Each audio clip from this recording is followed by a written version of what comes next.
Hi everyone, how are you all? I hope you will be fine. आज जो हम topic discuss करने वाले हैं वो है एक शॉर्ट स्टोरी। तो इस शॉर्ट स्टोरी को डिस्कस करने से पहले मैं आप लोगों से ये बताना चाहती हूँ कि शॉर्ट स्टोरी क्या होती है। बेसिकली शॉर्ट स्टोरी एक ब्रीफ फिक्शनल वर्क होता है जो कि नॉवल से छोटा होता है मगर नोवेले से बड़ा होता है, और उसका मेन फोकस जो होता है, उसका मेन एम्फोसिस जो होता है वो एक ही सिंगल थीम, एक ही सब्जेक्ट पर होता है और उसको एक ही सिटिंग के दौरान पढ़ा जा सकता है।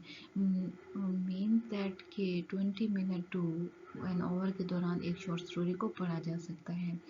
तो स्टार्ट करते हैं आज की शॉर्ट स्टोरी को, जो कि है मम्मी अवेक्स, और जिसे मम्मी अवेकन भी कहते हैं।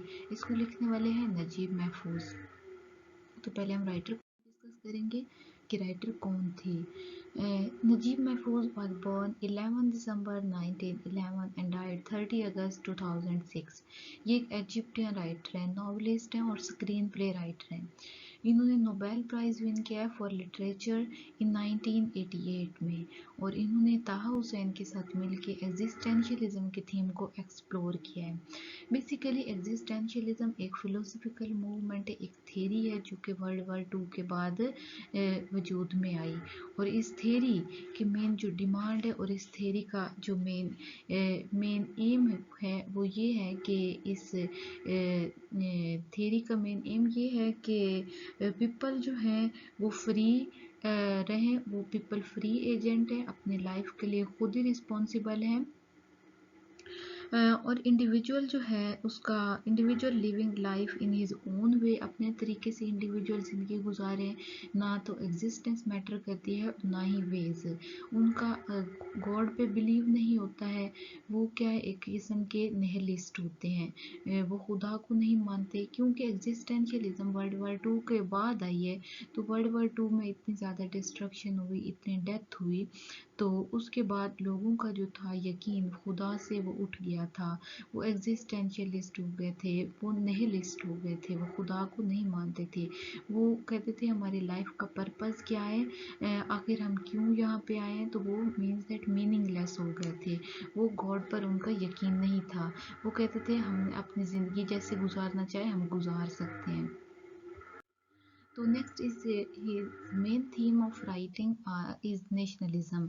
ये जो राइटर नजीब महफूज है, इसका मेन थीम ऑफ राइटिंग जो है वो नेशनलिज्म है। ये बिलीव करते हैं कि इजिप्टियन कल्चर जो है वो सुप्रीम है, इजिप्टियन कल्चर की वैल्यूज सुप्रीम है। तो नेक्स्ट डिस्कस करते हैं हम करेक्टर्स को। इसमें फर्स्ट करेक्टर जो आ जाता है वो है महमूद पाशा। महमूद पाशा जो है इस स्टोरी का इम्पोर्टेंट करेक्टर है, और सारी जो शॉर्ट स्टोरी है इसी के गिर्द रिवॉल्व कर रही है। महमूद पाशा जो है एक ह्यूज कंट्री में, जो कि अपर इजिप्ट में रह रहा है। ये एक रिचेस्ट मैन है in Egypt and highly cultured है और कॉन्शियसनेस है। ठीक है, तो he was being 3 persons rolled into one. A Turk by origin, ये अपने ओरिजिन के लिहाज से एक तुर्क है, और इजिप्टियन बाय नेशनैलिटी, ये मीन्स दैट कि अब इजिप्ट में रह रहा है, इजिप्टियन है, and Frenchman by taste and avocations. He was also a poet and composed romantic poetry in French language. अगर उसे पोइट्री पसंद है तो वो भी फ्रेंच लैंग्वेज में, और उसके घर में जो स्टैचूज वगैरह हैं, जो उसके घर में जो फर्नीचर है, जो चीज़ें भी हैं, उसने सारी फ्रेंच की रखी हुई हैं।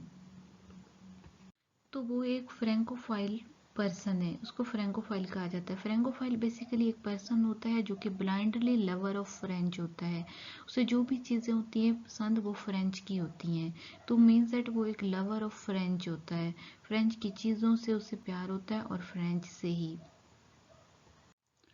चूँकि ये करैक्टर महमूद पाशा अपने ओरिजिन के लिहाज से एक तुर्क है और अपने टेस्ट एंड माइंड के लिहाज से ये एक फ्रेंच है, इसलिए इसको राइटर हमारे जो है नजीब महफूज इसको डिसलाइक करते हैं, इसको पसंद नहीं करते हैं। तो नेक्स्ट हमारा जो करेक्टर है वो है शेख जैदुल्ला। शेख जैदुल्ला एक इम्पोर्टेंट लोकल फिगर है। His I still full of determination. ये एक ओल्ड मैन है लेकिन अभी तक इसको एक्साइटमेंट है, अभी तक ये चीज़ों को एक्सप्लोर करना चाहता है। इसकी own theological researches about the golden past of the Egypt. ये शेख जैदुल्ला अपने रूहानी इल्म से एक सजेशन देता है महमूद पाशा को कि वो अपने ग्राउंड में डिगिंग का काम स्टार्ट करवाएं, तो वहाँ से कोई ना कोई ख़जाना ज़रूर निकलेगा। तो इस करेक्टर के बारे में इतना ही काफ़ी है। नेक्स्ट जो है हमारा करेक्टर लास्ट वाला वो है जनरल हुर।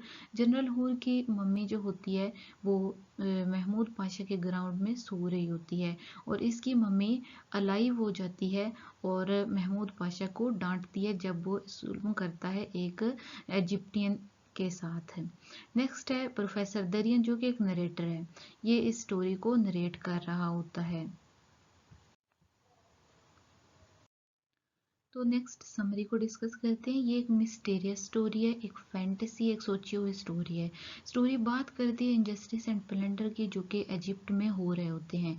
राइटर इसमें टेक्निक यूज करते हैं नरेटर इनटू नरेटर की। Story opens with an air of uncertainty. In order to give certainty to his story he shifts its narration to professor Darian. Writer जो Naguib महफूज हैं इस किस्से पर यकीन रखते हैं, इस स्टोरी पर बिलीव करते हैं। वो इसकी नरेशन को शिफ्ट कर देते हैं प्रोफेसर दरियन की तरफ। प्रोफेसर दरियन यही स्टोरी मजीद दो लोगों को सुनाते हैं, जिनमें एक होता है director of fine art courage and दूसरा डॉक्टर पेरी होता है। तो बेसिकली इस स्टोरी में reality of poor condition of Egyptian दिखाई गई है कि इजिप्ट में पुअर के साथ कैसा ट्रीटमेंट किया जा रहा है। स्टोरी स्टार्ट कुछ इस तरह से होती है कि प्रोफेसर दरियन और उसके साथ और प्रोफेसर होते हैं, वो लोग जाते हैं विजिट करते हैं महमूद पाशा के मैंशन को।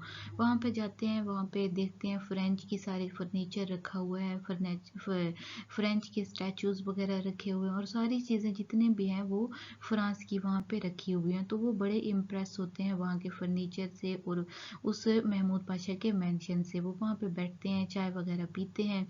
तो चाय वगैरह पीने के बाद बाकी प्रोफेसर चले जाते हैं, लेकिन जो प्रोफेसर दरियन होते हैं वो वहीं पे बैठे रहते हैं। तो उस दौरान क्या है कि जो प्रोफेसर दरियन होते हैं वो एक सजेशन देते हैं महमूद पाशा को कि उनका जो ये मैंशन है, उनका जो महल है, इसे थोड़ी सी मॉडिफिकेशन की ज़रूरत है, थोड़ी सी चेंजिंग की ज़रूरत है, तो ये एक म्यूज़ियम बन जाएगा। लेकिन जो महमूद पाशा होता है वो कहता है आगे से कि नहीं, मैंने ये अपने फ्रेंच टेस्ट के मुताबिक ही बनवाया और मैं इसे चेंज नहीं करूँगा। इसी दौरान क्या होता है कि एक इजिप्टियन को महमूद पाशा के कुछ सर्वेंट मार रहे होते हैं। तो पाशा जो होता है उनको ऑर्डर देता है कि इसको ना पुलिस के हवाले कर दो। पूछने पर पता चलता है कि उसे क्यों मारा जा रहा है, तो पता चलता है कि उस सर्वेंट ने मीट चुराया था महमूद पाशा के डॉग का, जिसका नाम होता है बिमिश, BEAMISH। बिमिश का यानी कि महमूद पाशा के डॉग का उसने मीट चुराया उस इजिप्टियन ने, इसलिए उसे सजा दी जा रही है। तो उसी दौरान दूसरी तरफ डिगिंग का काम हो रहा होता है महमूद पाशा के गार्डन में, जो कि शेख जैदुल्ला डिगिंग का काम कर रहा होता है वहाँ पे। वहाँ से डिगिंग के दौरान जैसे ही स्टैचूज वगैरह रिमूव किए जाते हैं, स्टोन्स वगैरह रिमूव किए जाते हैं, तो वहाँ से एक टॉम्ब नज़र आती है उनको, जो कि एक इजिप्टियन किंग की होती है, जिसका नाम होता है हुर, जनरल हुर की मम्मी वहाँ पे टॉम्ब में सो रही होती है। तो वो देखते हैं कि ये हुर की मम्मी है और जो कि ना मूव करना शुरू हो जाती है। मम्मी जो होती है पाशा को उठते ही कहती है स्लेव। उसका फेस जो होता है उस सर्वेंट की तरह लग रहा होता है, मम्मी का फेस उस सर्वेंट की तरह लग रहा होता है जिसको महमूद पाशा ने पुलिस के हवाले कर दिया था, जो कि जिसने मीट चुराया था डॉग का। तो मम्मी जो होती है हॉरर करती है, मम्मी जैसे ही वहाँ पे रोर करती है ना, तो मम्मी महमूद पाशा को कहती है कि what is the matter with you, have slaves become masters and masters slaves. How is it, slave, that you can own such a large mansion while my own descendant work in it as your servant? A curse upon you, slave. शेख Jadulla जो होता है उसी दौरान ज़मीन पे गिर जाता है, बेहोश हो जाता है और मम्मी जो होती है मज़ीद वहाँ पे रो मम्मी जो होती है तब वो फुल ऑफ विगोर एंड विटैलिटी होती है। उसने एक वाइट गारमेंट और शॉर्ट लोइन क्लॉथ पहन रखा होता है। तो वो बात करती है कि he speaks in admonishing and derogatory manner में वो बात करती है उससे। पाशा जो होता है बहुत ज़्यादा घबरा जाता है। तो मम्मी उससे मज़ीद कहती है कि don't you recognise me slave, are not you content to plunder my descendant, why you have come to plunder my grave as well, speak slave. Mummy is angry at the maltreatment of the local peasant by pasha. Mummy उस पर गुस्से होती है जो कि महमूद पाशा ने अजीब और बुरा ट्रीटमेंट किया होता है एक इजिप्टियन के साथ। मम्मी मजीद ये कहती है कि what happened in the world that the mighty are brought low and the humble are raised up high, have slaves become masters and masters slave। तो क्या होता है कि महमूद पाशा जो होता है वहीं पे बेहोश हो जाता है, जमीन पर गिरता है और उसकी डेथ हो जाती है। स्टोरी यहीं पे एंड हो जाती है और इसके जो थीम्स हैं वो injustice and blender in Egypt. Egypt में जो इनजस्टिस हो रहा है, जो ब्लेंडर हो रहा है, उसके बारे में ये स्टोरी बात करती है। Treatment of rich with poor, जो रिच जो महमूद पाशा होता है जो पुअर के साथ वहाँ पे जो ट्रीटमेंट उसने किया है उसको ये स्टोरी हाईलाइट करती है। इस शॉर्ट स्टोरी के जो नोट्स हैं उनका लिंक मैं डिस्क्रिप्शन में दे दूंगी, आप लोग उस पर क्लिक करके उन नोट्स को अप्रोच कर सकते हैं। तो आज के लिए इतना ही। Thank you so much for watching this video. Please subscribe our channel ताकि आने वाली मज़ीद वीडियोस आप लोगों तक पहुंचती रहें। अल्लाह हाफिज़।